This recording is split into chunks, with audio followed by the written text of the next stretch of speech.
ਹੀਰ ਵਾਰਿਸ शाह दे विच मियाँ वसीम साहब पंजाब दी सवेर लिखी है कि पंजाब च सवेर किवें हुंदी हुंदी सी।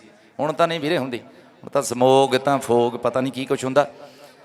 पीर वारिस शाह सरकार रहमतुल्लाह लिखते हैं कि चिड़ी चूक दी नाल जो टुरे पांदी, चिड़ी चूक दी नाल जो टुरे पांदी, यानी अलार्म की हुंदा सी, चिड़ी चूक दी हुंदी सी, बंदे बिस्तरे छड्डदे हुंदे सी। चिड़ी चूक दी नाल जो टुरे पांदी, पईयां दुੱਧ दे विच मदाणियां नहीं, जदों सुबह सादक हुई आन रोशन, तदों लालियां आन चचलाणियां नहीं।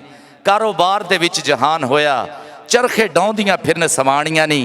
एक ना उठ के रिड़का पा दिता, एक धोंदियां फिरन मधाणियां नहीं। पानी लाउण नूं कामिया खूह जुत्ते, बैठे गादी ते लैण चुलाणियां नहीं। ते लईयां कढ परनालियां हालियां ने, जिन्हां सीयां भोए नूं लाणियां नहीं। ते शुरू हाफिजां विरद कुरान कीता, जिन्हां मंजिलां सत मुकाणियां नहीं। पीर वारिस शाह दी ये नज़म दा टोटा सुणाउने दा मकसद पता की है वीरे?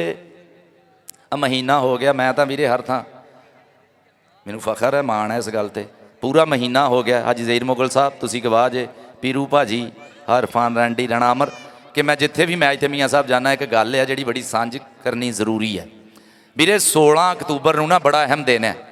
हुण सानूं सारे पंजाबियां नूं किसी नूं भी नहीं पता होना, आ जिहड़े मैचां मूचां ते जांदे आ, मेरे मैचां ते जांदे, हाँ तैनूं पता, चलो ठीक है जी।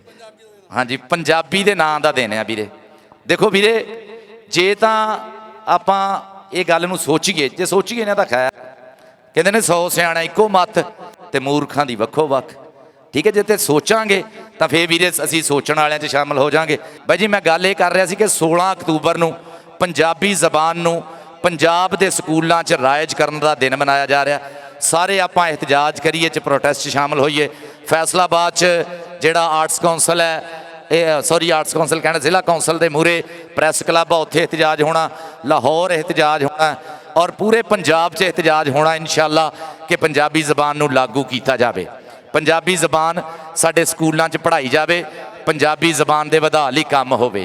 तां वीरे तुहाडे अगे बेनती है, जिहड़ा जिहड़ा पंजाबी है तुसीं चाहुंदे आ कि साडे स्कूलों च पंजाबी पढ़ाई जाए, बहुते बंदे तां नहीं चाहुंदे क्योंकि उन्हां दे बच्चे पहले इंग्लिश मीडियम च पढ़ रहे हैं, उर्दू मीडियम च पढ़ रहे हैं, पर इन्हों ये नहीं पता कि ये इंग्लिश तो उर्दू मीडियम वाले ना जिहड़े, ये वीरे वफादार नहीं हो सकते। माँ नूं छड्ड के बंदा तरक्की नहीं कर सकता।